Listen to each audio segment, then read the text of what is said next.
Hi, and welcome back to another episode of The Art Biz.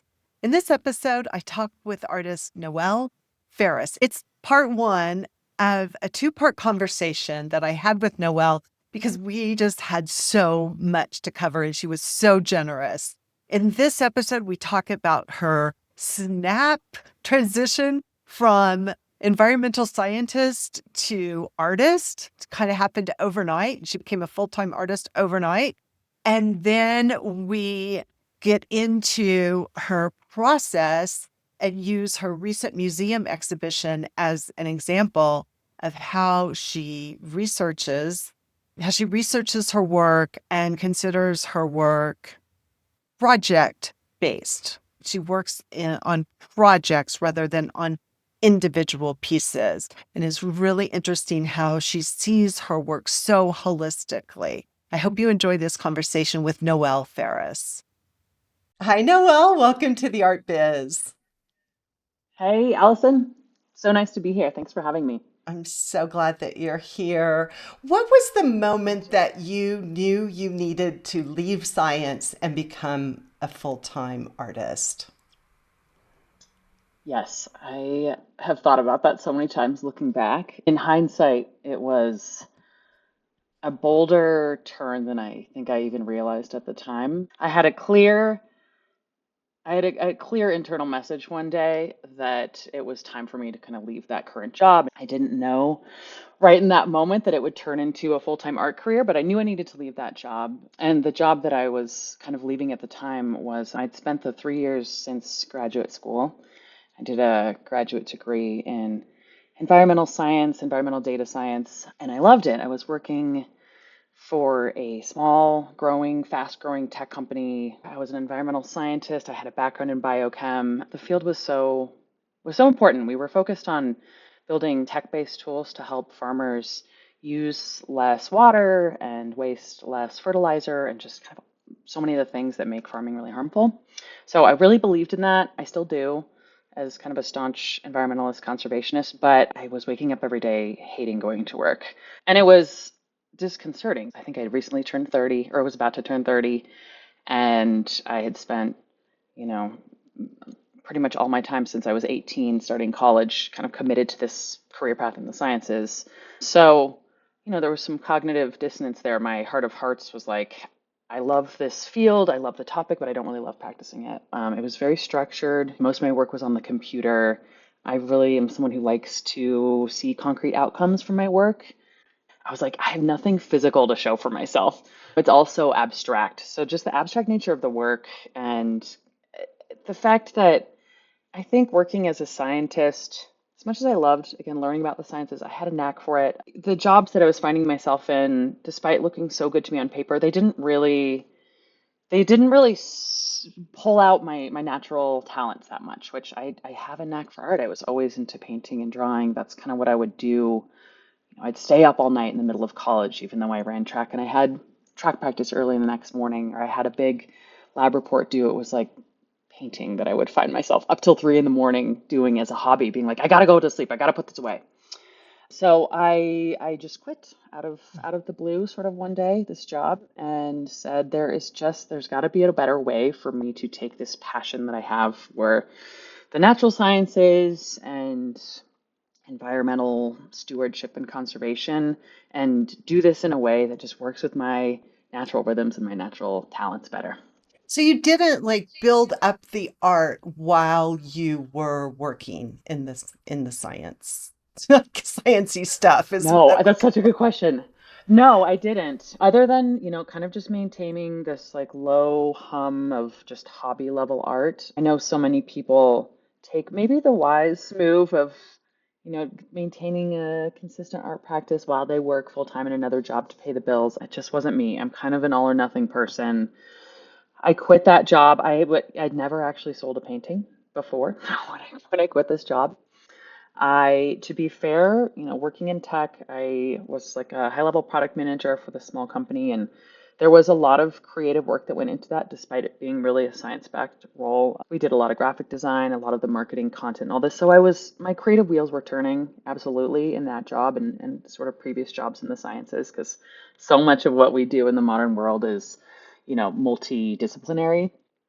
But no, I didn't. I quit that job. I decided, I didn't, it was kind of brewing in my mind, like maybe I've always had this dream of being an artist, but it seemed very far-fetched and abstract to me. I come from a family of people that worked in healthcare and the sciences. So I quit, and what I did was just say, I'm going to take 3 months off and really give myself the time to stew in like the question of, what changes do I want to make and just how my day works that feels less restricting to me and just speaks more to, I think, again, what my natural talents are. And after those 3 months, I had found myself painting every day. I had just kind of naturally started building a website for my artwork. This was again about 8 years ago, so it was a real heyday for Instagram and social media. And also, web platforms like Squarespace that made building your own website really easy. So the barrier to kind of, creating this online presence just to like get this little burgeoning regular art practice out there in the world was there. It was kind of easy to do that at the time. And 3 months in, I was like, you know what?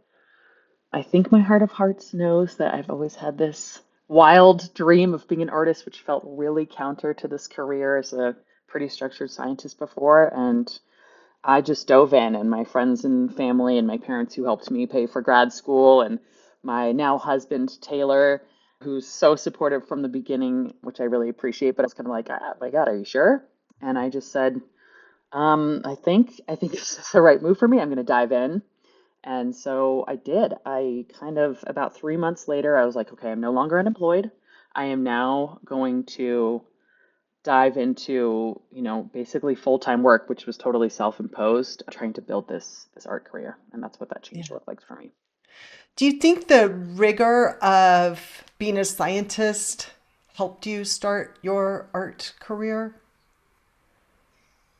Yeah, absolutely. In so many ways. I mean, for one part, I think just, having have been 30 when I decided to make this change, excuse me. I wasn't fresh out of art school. I wasn't fresh out of undergrad and something else. I'd been working for 10 years basically, including time in graduate school, which was very project based as well. So that was even my graduate work was, something that prepared me for the work world. I was used to working hard towards a specific goal. And so, just the rigor of my work ethic was really helpful. I was pretty clear from the beginning that if I was going to, give this art thing a shot, it still took me about a year before I was willing to let go of this kind of title, this career title as a scientist, and claim this kind of abstract title of artist. It took me about a year to do that. But, when I decided 3 months after quitting that job, okay, I'm going to give this art thing a shot, I said, okay, that means getting up at I'm getting up and I'm going to put in 8 hours a day. And at the time, I was a major night owl, so sometimes that looked like starting at 12 and working for 5 hours and then picking it up from like 12 to 3 a.m. I loved that flexibility, but I always put in the time. So the work ethic was huge, and it still serves me to this day. I put in very regular hours at the studio.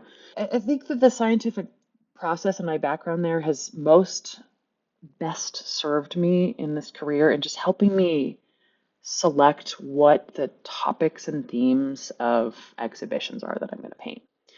So much of environmental science is looking at really big picture topics that have so many contributing factors, sometimes massive data sets involved, and just trying to drill down to, what is like the core of the problem that we're talking about here, whether it's a climate change related issue or that there's so many, it's such Yeah. a broad field, but there's so much work in calling the signal from the noise. And that is absolutely part of shaping a good show, I think, for an artist, myself included at the very beginning.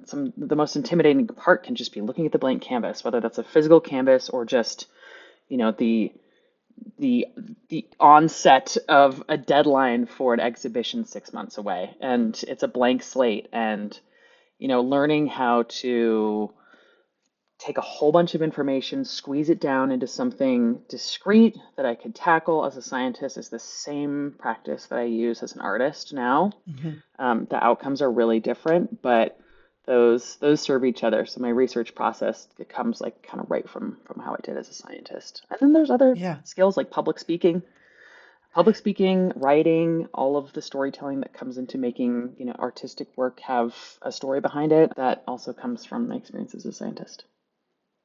You said something that I don't want to gloss over, but it is a mindset that not all artists have, and that is painting for an exhibition.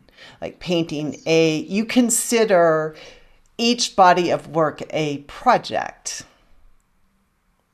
Yeah, that's such a good distinction, Allison. Yeah, I do. And, some of that comes again from the way that my mind learned to work in my past career. But even from the very beginning, it was intimidating to quit this pretty clearly laid out career path and just on this wishy-washy, I'm going to be an artist thing. So even from the beginning, I was like, what's a good first step here? What's a project I can take on that'll serve this longer term goal of being able to create a sustainable business around the artwork, and all of the other things that I thought would go into creating this long term art career path. And so my first goal was like, I need to create a small series that I can run prints of and sell them on Etsy. And I like embarked on this project of creating, I don't know, I think about 8 to 10 watercolors at the time, landscape based. But I thought of that as a project, and my project was, create a series of 8 to 10 works that I show to my emerging Instagram audience and get some feedback on, and then see if they sell. And, I had some luck there. So that approach kind of shaped the way that I moved through the work for the next few years and even to now today. And it served me really well when my career progressed to the point where I was, being invited to create exhibitions for galleries or a museum. I know that not every artist, I think, approaches an exhibition like an opportunity to tell a distinct story, but I really do. Um, and Yeah, you just made yeah, my that leap. first, You just made that go leap ahead. Yeah, from project, like, I'm going to paint 20 new paintings along this theme, to I'm going to paint 20 new paintings that tell a story. that's so right. And fit into like the longer narrative Yeah. of kind of the work I've been working on over time, have the potential to have some writings that accompany them that go together and tell a deeper story. And then in the last year or two, as I've been working more with museums, I am now thinking forward enough to think about the programming that might Mhm. go along with an exhibition, which means artist talks with other collaborating artists or scientific advisors. That was kind of a big part of the show I did last year, which hopefully we can talk about later. It was about the Colorado River, but I had so much more opportunity to create some programming where we had conversations with other Yeah. scientists and people that had some area expertise in like the topic that I was loosely painting about. So being able to like understand what these other voices and expertises might bring in has been something that's just served me really well too as I try to unite this science background ever more with my Yeah. current art practice. Well, I think it's an important distinction. There's no wrong or right way to have an art business or career these days. And I love being able to talk to so many artists who do it so many different ways.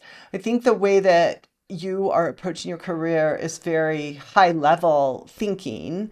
The research based work, the painting or making work, doesn't have to be painting, making work that is cohesive, it tells a cohesive story and fits with the rest of your work is very different from painting those first 8 to 10 pieces and putting them on Yeah. Etsy to see if they'll sell. Oh, totally.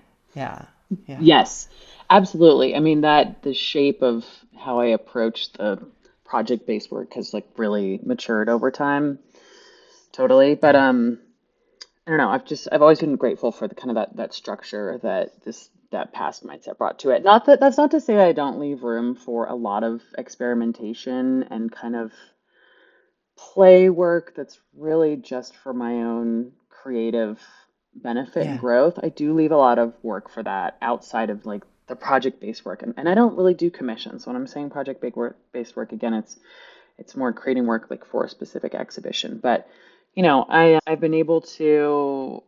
I'm someone who sells almost everything I make, which means if I'm creating a bunch of studies, before creating actual big paintings, or I still mostly work with galleries, but I also sell out of my studio, and we can talk about that later. And I have assistants that take work to art festivals and stuff like that. There's a market for, all of the little work that Yeah. goes on behind the scenes and really keeps it fresh for me. So Well, I work in that too. It's really, I think, important for, I think, any artist to leave room for some play because that's where a lot of the growth and innovation happens. it is so easy to shine a spotlight on Noelle and artists like Noelle because they're very articulate about their work. They know what their work's about and where it's going, and they're able to speak about it. Not everyone, I have learned in all my years of doing the podcast and all my years of coaching artists, not everyone's able to do this. This is why I love so much to help artists find their voice. And I have a tool for you. It's brand new, from studio to spotlight. I came up with 28 prompts. If I were interviewing you, these are the prompts that I would use to help you get your story out, to pull that story out of you. So, what I want you to do is download this and start journaling based on my prompts. I know it's going to help you with your marketing message. It's going to contribute to your artist statement, your bio, your interviews. I'm hoping it puts you in the spotlight and that you have lots of interviews. You'll have text for press releases and grant applications, your website, and so much more. It's not that you haven't cared to this point. It's just that no one gave you the right questions. And with the right questions, you can be prepared for anything. So check it out. It's at artbizsuccess.com/SM. Totally free. artbizsuccess.com/SM. Well, I hope that we get more into that. But I do want to, because you've dropped hints about it here and there, I want to talk about your subject matter. You've said that the vulnerability of natural resources is your why, and that your work is a balance between beauty and environmental awareness. I think that maybe the best way to expand on that is to talk about your tracking time exhibition that Yeah. I saw at the Boulder Museum of Contemporary Art last year. Could you describe it for people? Yeah, I would love to. That was such a special project for me, and it continues to be. But yes, my largest goals, I think, as an artist are to, I want my work to promote a greater respect for the limits of natural resources, to promote the conservation of wild spaces, and just to encourage active planning for the future of all living organisms. I think those are kind of my like overarching, goals as an environmental artist, similar to as they were as a scientist. So to that end, Boulder Museum of Contemporary Art a couple years ago now came to me and asked and invited me to exhibit with them. I still had to go through a full proposal phase where it was up to me to think about, what could an exhibition that's based around painting but involves some collaborations look like that would create an engaging show for an audience that was, mostly based in Colorado, but it's a museum, so there's some national presence there too. And it felt like a great opportunity for me to, think more about programming and about coming up with a topic that was relevant in today's environmental conversations and also for the geography that's like specific to Colorado and Boulder where this show would be. So I went through a lot of different potential topics and actually, I wrote this whole proposal for a project that I was so excited about, and I learned a lot about kind of what not to do when pitching a project for some sort of institutional exhibition later. I just went like way too deep in the weeds and thorough on planning this whole exhibition that was going down just another avenue. And, the museum was excited about it. I knew there were some potentials for there to be some legal issues just because it was working with an author's pre-existing work, and I'd gotten his go ahead on that project, but eventually his agents were like, there's some copies with literary problems with literary copyright. So that got shot down. So, I spent so much time on that proposal. I was like, I gotta, Can we tell people that it was 40 pages long? yeah, it was about 40 pages long, including some images. But, as a planner, I certainly, I want, when I'm pitching a project, I want to get far down enough to be able to like propose what some of the paintings might actually look like. So I had come up with like the plans for the actual paintings, describing them and creating some studies and whatnot, which to be fair, I was trying to engage a high level author who'd won a Pulitzer for this book. So I wanted the vision for him, for that author to be clear. But again, I got too deep in the weeds there. So I reeled myself back once that got shot down. And I said, okay, I need to come up with a theme that can kind of speak for itself a little more without having to have me explain myself on what the final outcome was going to look like so much. So I tried to zoom out and just, again, look at a big picture topic that would speak to a really, really large audience. And the Colorado River was just, it came like beaming down at me. I was actually in my car one day listening to CPR. It's like the Colorado chapter of NPR. But it actually was, I think, an NPR based segment. It was a national conversation about the Colorado River. It's been really hot in the news for the last couple years. We, as a society, kind of revisit the way water is allocated from that river.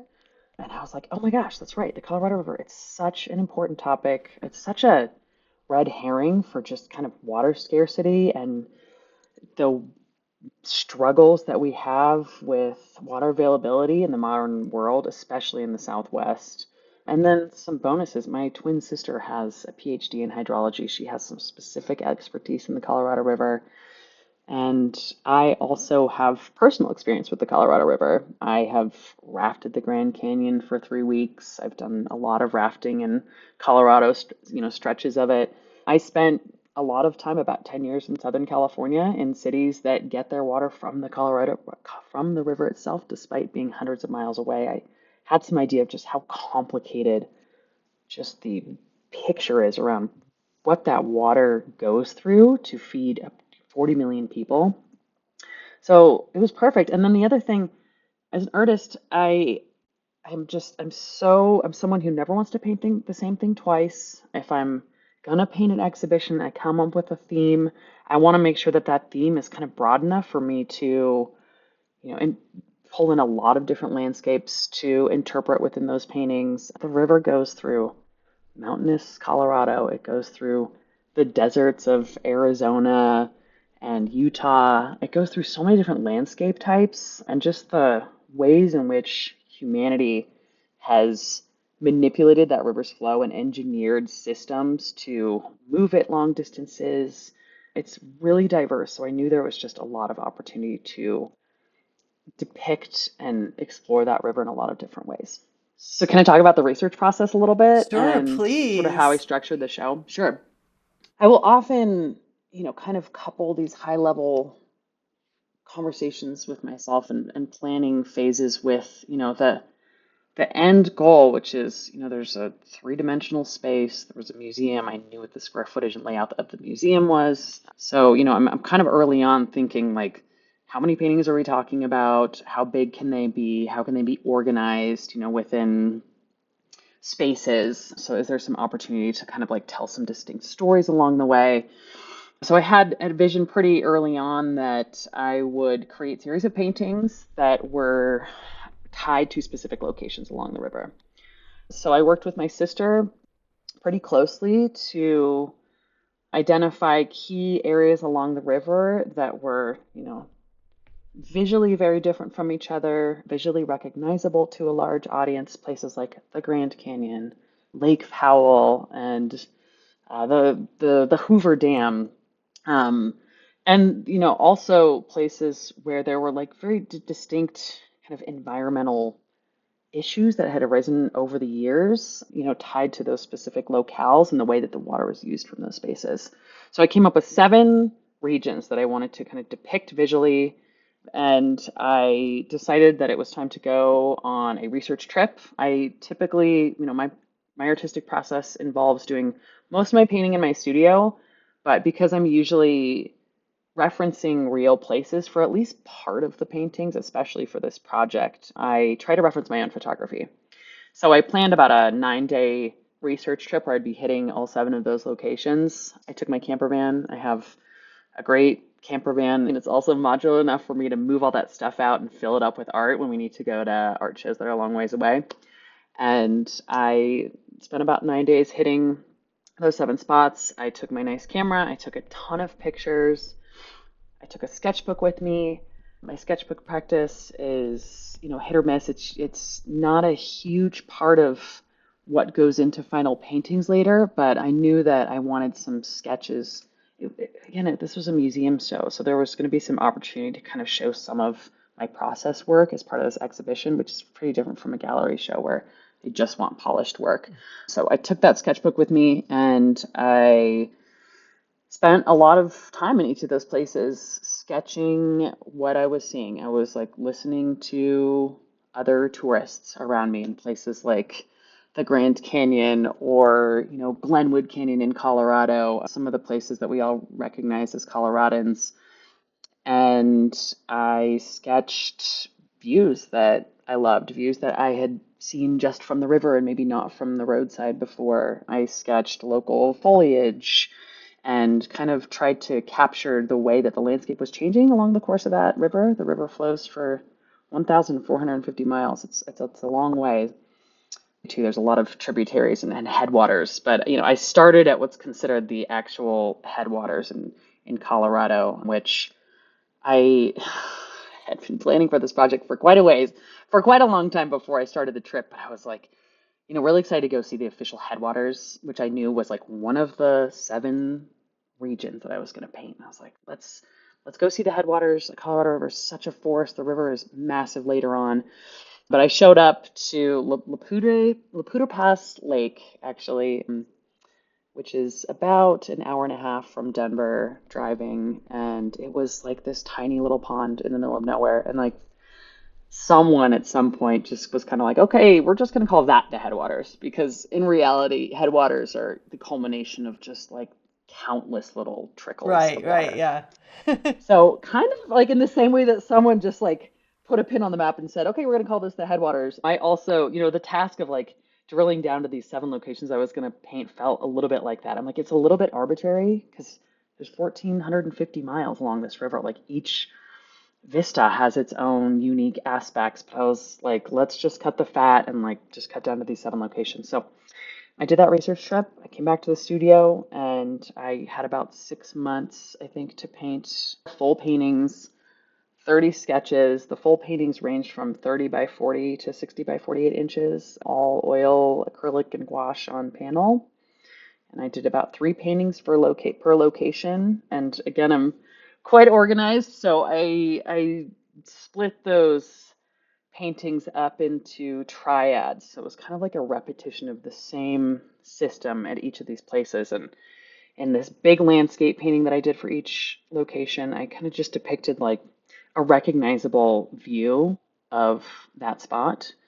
Um, and with some symbolism involved, I guess, for just kind of the overarching meaning of that spot along the river. But then I did a painting that I considered the environmental painting, and I dove into depicting a topic that was kind of related to some environmental issue or controversy that had happened along that river.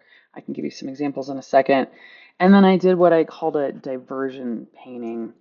And the diversion painting, you know, focused on how water was used from that part of the river to enable some sort of human growth elsewhere.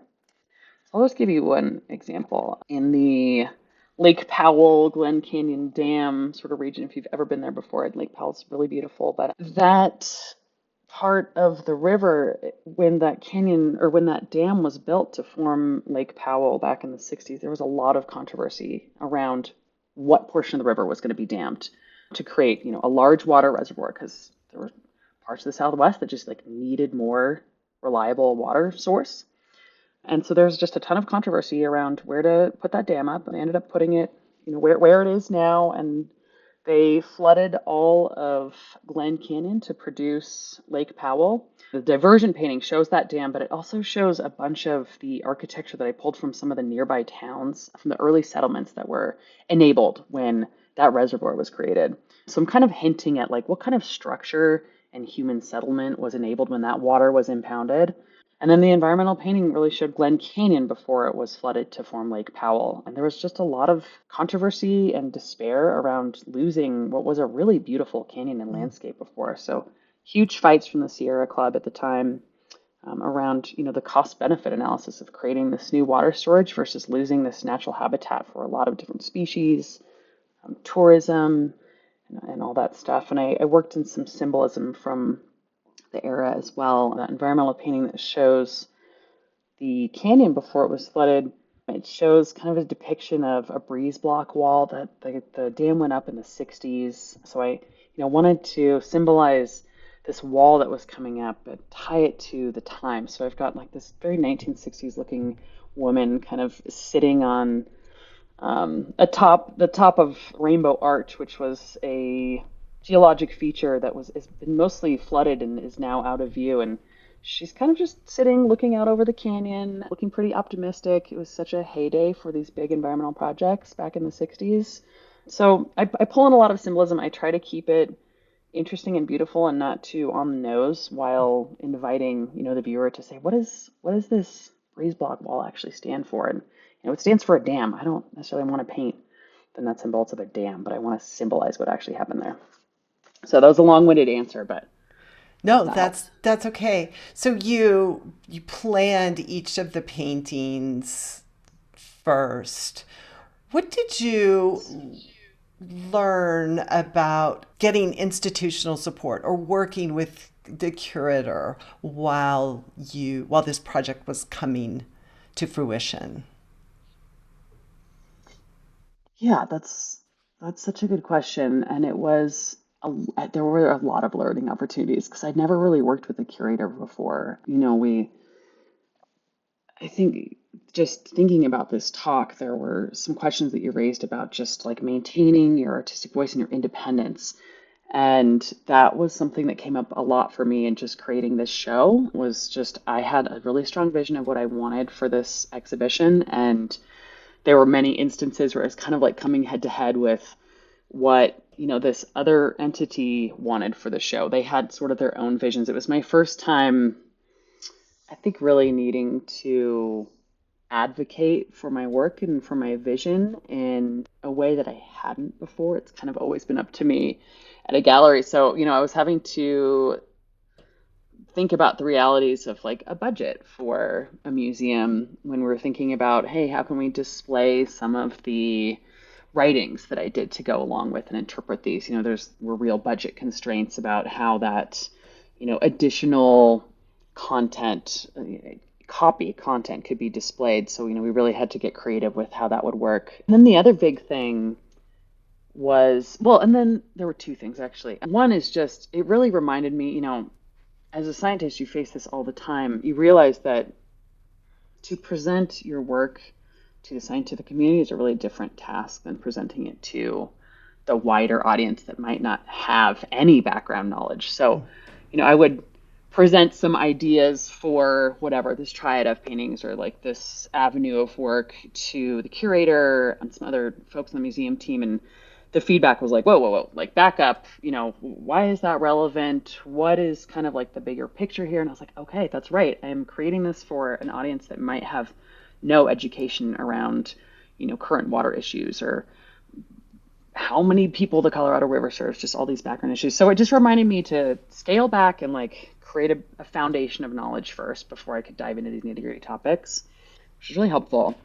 And then the other thing I want to mention was just there is a lot of controversy around land rights and just the history of interaction with native folks along these lands and rivers. And there's just a long history of, you know, horrible behavior on the part of settlers and Westerners who came in and just took over lands from indigenous people. So the curator was pretty intent, for good reason, on bringing in an indigenous voice to speak to some of those topics. As a white woman, I was very happy to also have some voices in this conversation that were not my own to be able to speak to some of those. So it was an interesting balance, kind of working with Chelsea Kaya was the other artist who was invited to contribute work to this show. And I learned a lot about institutionally how to kind of tread lightly around topics that might be controversial.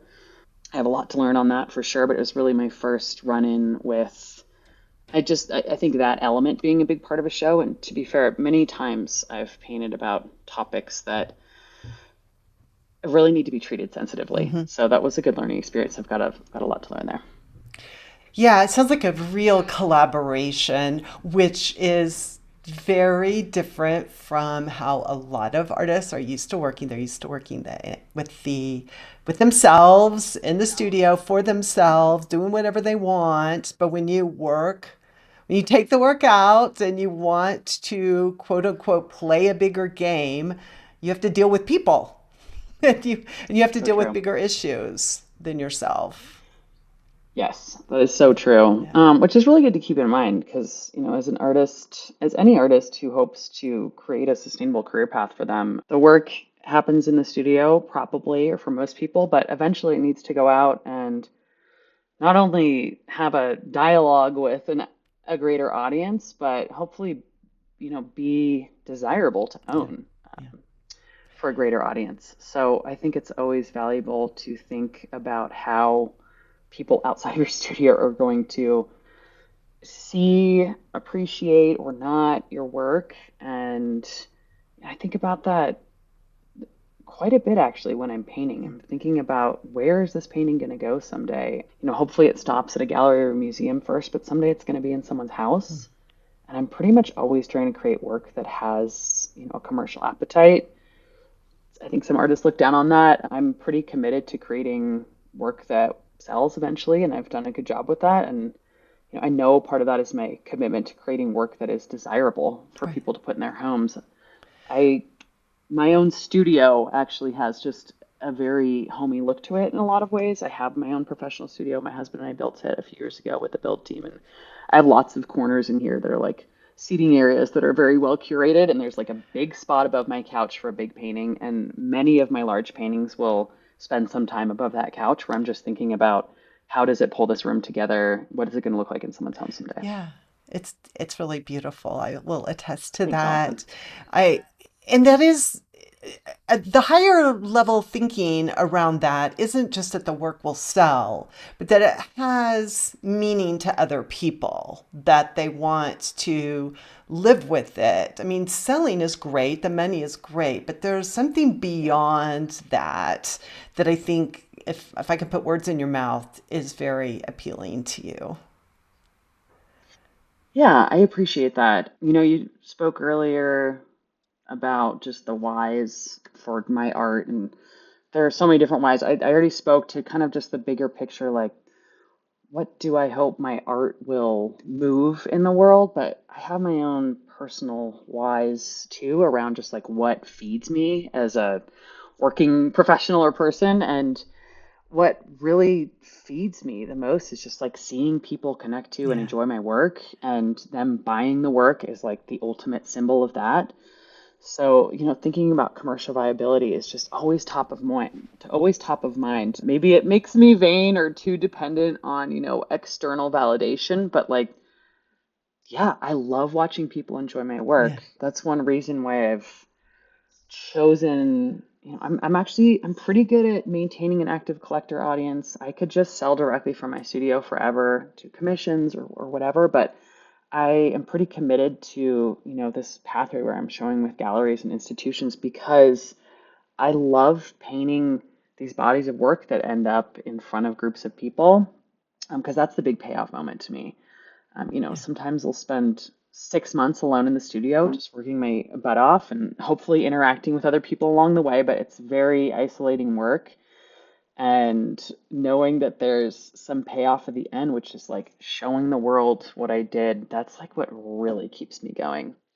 So that's one of my whys, and not every artist has that as their why, but that's kind of what pushes me to continue creating commercially, a work that there's a commercial appetite for. I think if any artist was honest with themselves, that they would realize what a high it is to have those moments of connection with the real work in a real space, with other people looking at it and talking about it, and it becoming the center of a dialogue that creates deeper meaning in those relationships and can have the potential to impact those people for a very, very long time.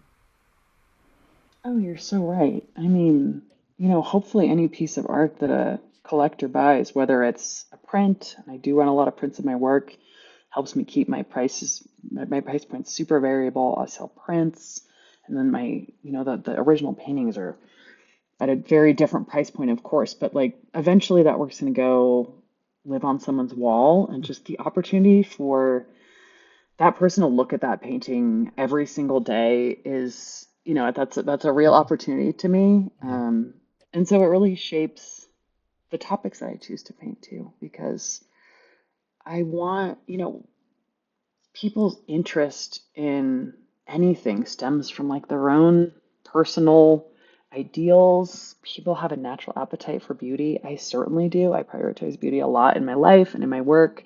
Beauty is such a great tool to get people's attention. I said that before that, I'm sometimes painting about pretty doom and gloom topics, but I try to think about beauty first. And, if I'm painting about climate change and the way that glaciers are melting and oil drilling and all this stuff, like I don't want to paint a doom and gloom picture of, oil rigs like decimating a beautiful landscape. I'm going to think about a much more symbolic way to do that because, people don't want to look at sad, hard things all day. Beauty is just so much better and more sustainable as an attention grabber. So that's a tool that I use. And then the other thing I think about too, and just thinking about how will these people connect to this work is people like to look at landscapes they have their own personal connection with. I care a lot more about paintings I'm working on or paintings that someone else is working on that I'm drawn to, something that brings back a real feeling, a memory for me. And I know that's true in my work. So I'm often painting places that I know people have their own personal stories with. And I want to leave the depiction and the symbolism that's relating to the environmental story I want to tell. I want to leave that loose enough to where someone can also just look at this depiction of a place they know and love and, see their own stories in it as well. Okay, so that's it for part one of my two-part conversation with Noelle Phares. Stay tuned for part two. In part two, we're going to discuss how she structured her business, how she works with assistants, how she sells, how she markets, and the vision that she has for her art and its place in the world. So stay tuned for that. As always, if you would rather listen to the Art Biz rather than watch it, check it out wherever you get your podcasts. We're right there. I know how busy you are, and I really appreciate your letting me into your artist life.